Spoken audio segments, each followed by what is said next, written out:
बहिणीचं बाळ दगडात खेटून मारणारा हा बेबी करायचे आरोप आणण्याचा कारस्थान करणारा हा ती पाहिजे तू तिची ठीक तिची केसला जगात द्यायला सांगितलं मग काय या सगळ्या घटनाला माझा भाऊ जबाबदार आहे. याचा काही पुरावा तुमच्याकडे काय देतो ना पुरावा देतो ना चांगला पुरावा आपलं हे रूपा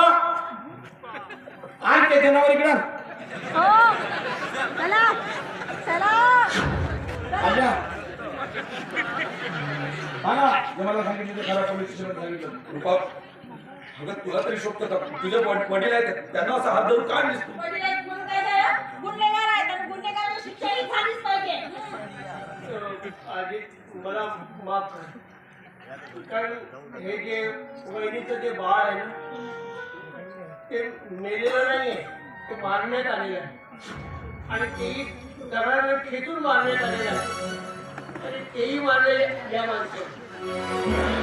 आणि दगड मला लपवून ठेवायला सांगितलं आणि जे चिठ्ठी वगैरे आहे ना ती पण खरी नाही आहे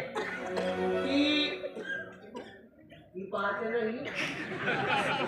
पण आहे तिथे सहभागी दोघा भावाचे कारस्थान आहे आणि त्या तिथे नाव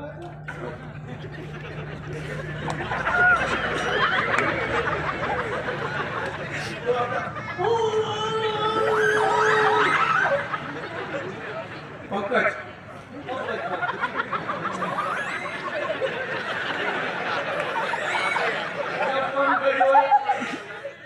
आरोप आणला दोघांचा वहिनी निर्दोष आहे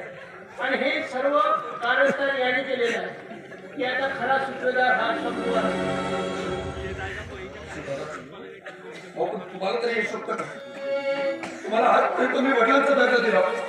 वडील घेण्यापासून मी तुमच्याकडे वडिलांप्रमाणे पाहत होतो आणि तुम्ही इतकं सगळं लपवलं माझ्यापासून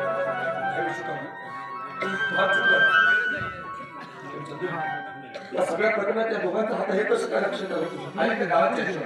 की वडीलचे बाळ आहे मारण्यात आलं आणि त्याच्यामध्ये शंभूचा हात आहे म्हणून आणि किती पुरावे आहेत ती पुरावे सगळे लपवून ठेवले याच्यामध्ये साहेबांचा हात आहे म्हणून आम्ही दोघांनी एक नाटक रचलं गेला दिवस गेलाच